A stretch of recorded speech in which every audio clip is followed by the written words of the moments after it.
Hello everyone, good morning and welcome back to my channel Soma Bera. কেমন আছো তোমরা সবাই? আশা করি সবাই খুব ভালো আছো আর আমিও ভালো আছি। এখন বাজে সকাল 7:30। আজকের ভ্লগটা আমি এখন থেকেই শুরু করছি। এই যে দেখতে পাচ্ছ আমাদের বাড়ির রান্নাঘরের কাজ অনেকটা এগিয়ে গেছে, আরও অনেক বাকি রয়েছে। তো পরপর আমি অবশ্যই তোমাদের সাথে পুরোটা শেয়ার করব। রান্নাঘরের পেছনে পুরো আমাদের বাগান রয়েছে, অনেক গাছ লাগানো হয়েছে। এর আগের ভিডিওতেও দেখিয়েছি, এর পরের ভিডিওগুলোতেও অবশ্যই তোমরা যদি চাও দেখাবো। আর আজকের আকাশটা দেখেছো কতটা সুন্দর, পুরো নীল আকাশ, দেখতে ভারী মিষ্টি লাগছে। প্রচুর রোদ হয়েছে আজকে। যাই হোক, এখানে কাজ কিন্তু অনেকটাই এগিয়ে গেছে। প্রথমে ভাবা হয়েছিল যে রান্নাঘরটা একটু এগিয়ে করা হবে, মানে উত্তর দিকের দিকে এগিয়ে করা হবে, কিন্তু তারপরে অনেক ভাবনা চিন্তা করা হলো। আর একটা জায়গা বলে ব্যাপার রয়েছে, তো মানে কোন জায়গায় বসলে ভালো হয়, সব জায়গায় তো ঘর বসিয়ে দেওয়া যায় না, একটা বাস্তুর ব্যাপার রয়েছে। তো সেইটা ঠিকঠাক করে ভাবনা চিন্তা করার পরে ঘরের পাশেই একদম মানে একসাথে করা হলো ওই রান্নাঘর আর ঘর, একটা যে রুম হয়েছে ওইটা। তো এই সমস্ত ব্যাপারগুলো না মানলেও একটা ঘর যে নতুন ঘর করে দেওয়া হবে, পরে আবার গণ্ডগোল হলে তখন তো আর ভাঙা যাবে না, বা সেটা তো আর হয় না, তাই না? তো সমস্ত কিছু নিয়ম মেনেই কিন্তু একটা নতুন ঘর তৈরি করতে হয়। আর এদিকে দেখো ভাইও মিস্ত্রি কাকুদের সাথে হাতে হাতে কাজগুলো এগিয়ে দিচ্ছে। আর মিস্ত্রি কাকুরা প্রথমে অন্য জায়গায় একটা প্ল্যান দিয়েছিল যে অন্য রকমভাবে করতে, আবার অন্য মিস্ত্রি এসে অন্য রকম প্ল্যান দিয়েছে, মানে সমস্ত রকম প্ল্যান সব কিছু ভাবনা চিন্তা করার পরে একটা জায়গায় আমরা স্থির হয়েছি যে না, এই জায়গাটাতে এই ঘরটা করা হবে। আর যে কোনো নতুন বাড়ি তৈরি করার সময় এই যে বাস্তু টিপস বা বাস্তুর সম্পর্কে একটু মানে কথা জেনে নেওয়াটা খুবই ভালো, এবং এটা মানাও কিন্তু খুবই ভালো। না হলে বাস্তুর কোন দিকে বসলে, মানে ভুল জায়গায় বসে গেলে একটা সংসারে অশান্তি বলো বা যে কোনো রকমের প্রবলেম আসতেই পারে। তো সেই ব্যাপারগুলো আগে মাথায় রাখতে হবে, এবং সেই ব্যাপারগুলো মেনে চললে কিন্তু ঠিকঠাকভাবে ঘর বাড়ি একটা বাড়ি হয়ে উঠবে আর কি, এই এরকম ব্যাপার। আর যে কোনো শুভ কাজ করার সময় বা নতুন বাড়ি তৈরি হওয়া একটা শুভ কাজ, তো সেটা তৈরি করার জন্য সমস্ত নিয়মগুলো ঠিকঠাকভাবে পালন করলে আমার মনে হয় খুব ভালো, এটা একটা ব্যাপার। আর নতুন বাড়ি তৈরি করার সময় একটা বিষয় মানে অনেক গুরুত্বপূর্ণ এবং সেটা লক্ষ্য রাখা উচিত, সেটা হলো যে ঘরের আকৃতিটা পরীক্ষা করা।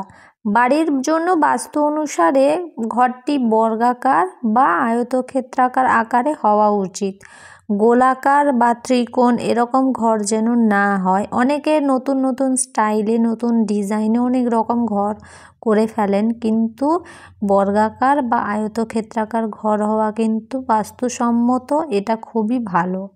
বাড়ির মানে যে রুমগুলো সেগুলো ভালোভাবে আলো এবং বাতাস যেন প্রবেশ করতে পারে সেরকম, এবং পরিষ্কার হওয়া তো অত্যন্ত উচিত, অত্যন্ত গুরুত্বপূর্ণ। আর দেখো নতুন ঘরে কোথায় কোন জিনিস থাকবে, মানে প্রথমে যখন শুরু হয় নতুন ঘর তখন পুরোটা তো দেখে নিয়েই করাও হয় যে কোথায় কী রকম হবে, জানলা কোথায়, দরজা কোথায়, এই সমস্ত কিছু তো মেনে চলতেই হবে। এবং তার সাথে নতুন ঘর যখন তৈরি হয়ে যাবে তারপরে ঘরের মধ্যে রাখা নানান জিনিসপত্র সম্পর্কেও কিন্তু ঠিকঠাকভাবে রাখতে হবে। সব জায়গায় সব জিনিস রাখা যায় না। যেমন ধরো আসবাবপত্র বাড়ির জন্য, মানে যদি কোনো ভারী আসবাবপত্র, যেমন ধরো ওই বিছানা, আলমারি, এগুলো কিন্তু দক্ষিণ পশ্চিম দিকেই রাখা উচিত। নতুন বাড়ির জন্য দক্ষিণ পশ্চিম দিকে সিঁড়ি হওয়া কিন্তু খুব ভালো। আর এদিকে অনেকটাই কাজ এগিয়ে গেছে। আর এই যে কাগজ হাতে এটা দেখতে পাচ্ছ, এটা হলো যে সামনে মানে ব্যালকনি বলো আর জানালার সামনেটা একটু ডিজাইন করা হবে। তো কি করছে আমি তো জানি না, ওদের কাজ ওনারাই বলতে পারবেন ঠিক মতো। যাই হোক, কাগজ দিয়ে কিছু একটা করবে, সেই জন্য প্রথমে ওই কাগজগুলো কেটে নিচ্ছে। তারপরে মানে ওই সিমেন্ট গুলিয়ে রেখেছিল জলে, তো সেইখানে প্রথমে কাগজগুলো এক এক করে দিয়ে দেবে, তারপরে গিয়ে ডিজাইনটা করবে। তো পুরো ফাইনালি যেদিন ডিজাইনটা কমপ্লিট হয়ে যাবে অবশ্যই আমি তোমাদের সাথে শেয়ার করব। আর এদিকটায় আমাদের প্রচুর গাছপালা রয়েছে, তোমরা দেখতেই পাচ্ছ। আর কি বলো তো, আমাদের বাড়িতে খুব একটা গাছ কাটা হয় না। মানে যদি কোনো গাছ মানে একদম রাস্তার পাশে চলে যায়, বা যদি ধরো কোনো রকম সমস্যা হয় যে এখানে থাকাটা ঠিক হচ্ছে না, তখনই একমাত্র গাছ কাটা হয়, না হলে কিন্তু একেবারেই গাছ কাটা হয় না। আর যদিও বা একটা বড় গাছ কাটা হয়, পাশে কিন্তু আরও এক দুটো গাছ লাগিয়ে দেওয়া হয় একটু দূর করে। আর কি বলো তো, এখন গাছপালার সংখ্যা এত কমে যাচ্ছে, সেটা তোমরাও জানো। ঘর বাড়ি, শিল্প কারখানা, এই সমস্ত কাজের জন্য মানে ওইগুলোও দরকার। তো সেই সমস্ত কাজের জন্য অনেক অনেক গাছপালা কেটে নেওয়া হচ্ছে প্রত্যেক দিন। আর এটা পরিবেশের জন্য কতটা খারাপ সেটা তোমরাও জানো আর আমিও জানি। দেখো, গাছ লাগাতে না পারো, গাছ কাটারই দরকার নেই। নদী পরিষ্কার করতে নাই বা পারো, তাহলে নদীকে নোংরা করারও দরকার নেই। নদী তো তার নিজের নিয়মেই পরিষ্কার হয়ে যাবে, তাই না বলো?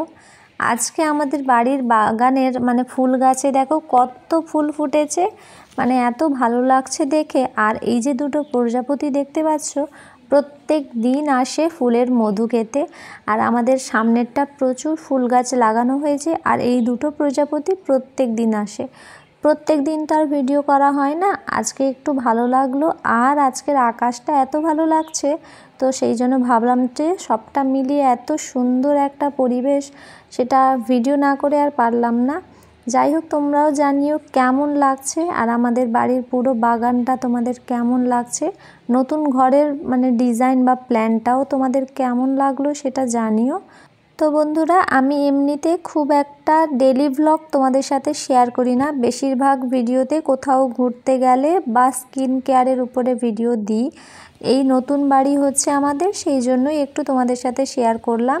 আর এই যে দেখো, আমাদের কলা গাছটা আগের বারের ভিডিওতে দেখিয়েছিলাম, আর এবারের দেখো কলার মোচাটা একটু একটু করে খসে যাচ্ছে এবং এবার কলা ধরবে। তো সেটাও অবশ্যই আমি তোমাদের সাথে শেয়ার করব। আর কত বড় হয়েছে মোচাটা দেখতে পাচ্ছ। এইদিকে দেখো ড্রাগন গাছের ফুল আগের ভিডিওতে দেখিয়েছিলাম, আর এবারে ড্রাগন হয়ে গেছে। তো এখন সবুজ আছে, পেকে গেলেও দেখাবো তোমাদেরকে যে কেমন হয়েছে। আর এদিকটাতে রয়েছে টাইম ফুলের গাছ, এখন খুব একটা ফুল হয়নি, বোধহয় এখন সিজন না এটার, সেই কারণে অনেক কম হয়েছে ফুল। কিন্তু এর আগে মানে কয়েকদিন বা কয়েক মাস মতো আগে, ঠিক খেয়াল নেই, কিন্তু অনেক ফুল ফুটেছিল, পুরো ভর্তি হয়ে গেছিলো। একটাতে পুরো সাদা লাগানো ছিল, আর একটাতে কালারফুল, মানে হোয়াইট রয়েছে, পিঙ্ক রয়েছে, রেড রয়েছে, তো এই সমস্ত কালার। আমাদের ছাদ বাগানের বেশিরভাগ গাছগুলোই পুরনো প্লাস্টিকের জিনিসেই রাখা হয়েছে, মাটির টব খুব একটা নেই। মানে যে সমস্ত প্লাস্টিকগুলো বাতিল হয়ে গেছে, ওই বালতি বলো, ট্রে বলো, ওই সমস্ত ওইগুলোতেই টব বানিয়ে মাটি দিয়ে ভালোভাবে গাছগুলো লাগানো হয়েছে। তারপরে দুপুরবেলার দিকে বৃষ্টি নেমেছিল, মানে প্রচুর জোরে বৃষ্টি হচ্ছিল। আর বৃষ্টিতে ভিজতে আমার ভীষণ ভালো লাগে, সেই ছোটোবেলা থেকে যখনই বৃষ্টি হতো ভিজে নিতাম। এরপরে জ্বর, হাঁচি, কাশি, সর্দি সেগুলো তো আছে, সেগুলো কোনো কিছুর পরোয়া না করে কিন্তু বৃষ্টিতে ভিজতে হবে। আর এটা খুব ভালো লাগে, আমার খুব পছন্দ বৃষ্টিতে ভিজতে। যাই হোক, এই যে এত ভিডিও করি বা ডেলি ভ্লগ বা যাই ভিডিও করি, এটা কিন্তু মানে সবাই যে পছন্দ করে সেটা কিন্তু একেবারেই নয়। অনেকের অনেক কথা শুনতে হয়, অনেক রকম। এখন তোমরা হয়তো অনেকেই জিজ্ঞাসা করবে যে অনেকে বলতে আমার বাড়ির লোকও কি পছন্দ করে না ভিডিও করা? না, সেটা একেবারেই নয়, বাড়ির লোক খুব পছন্দ করে ভিডিও করা, মানে কারোর কোনো আপত্তি নেই আমার ভিডিও করা নিয়ে। আপত্তি থাকলে কি আর ভিডিও করতাম বলো? তো আমি দেখেছো তো তোমরা যে মাকে নিয়েও ভিডিও বানাই, বাবাকে নিয়েও, কিন্তু ওরা কোনো কথা বলে না ভিডিওতে, কারণ ভিডিও আমাদের বাড়িতে তো আগে করেনি কেউ ভিডিও, বা এটা কিভাবে হয় কোনো কিছুই জানা নেই। আমি যতটুকু যা শিখেছি সেটা মানে যতটুকু যা করি ওই আর কি। যাই হোক, আমার মা কিন্তু রান্না যখন করে নতুন কিছু বা মানে ভালো মতো রান্না বসে যখন অনেক টাইম হাতে আছে ওই সময়টা, তখন বলি যে রান্নার ভিডিও করতে, কিন্তু আমার আর রান্নার ভিডিও করে ওঠা হয় না। পাশাপাশি অনেকেই রয়েছে যে অনেকেই এই ভিডিও করা নিয়ে হাসাহাসি করে, মজা করে, আবার অনেকেই জিজ্ঞাসা করে যে এই ভিডিও বানিয়ে কি হবে, কেন করছি, মানে কি হবে। তাদের উদ্দেশ্যে একটাই কথা বলি যে কি হবে তো জানা নেই, তবে কিছু স্মৃতি জমিয়ে যাচ্ছি বা জমিয়ে রাখছি, যেটা পরে আমি আবার সেই স্মৃতিগুলো দেখতে পাবো, যাতে আমার ভালো লাগবে। যাই হোক, এই ছিল আজকের পুরো ভ্লগ ভিডিও। কেমন লাগলো অবশ্যই কমেন্ট করে জানিও বন্ধুরা। দেখা হচ্ছে নেক্সট ভিডিওতে। ভালো থেকো, সুস্থ থেকো সবাই, টাটা।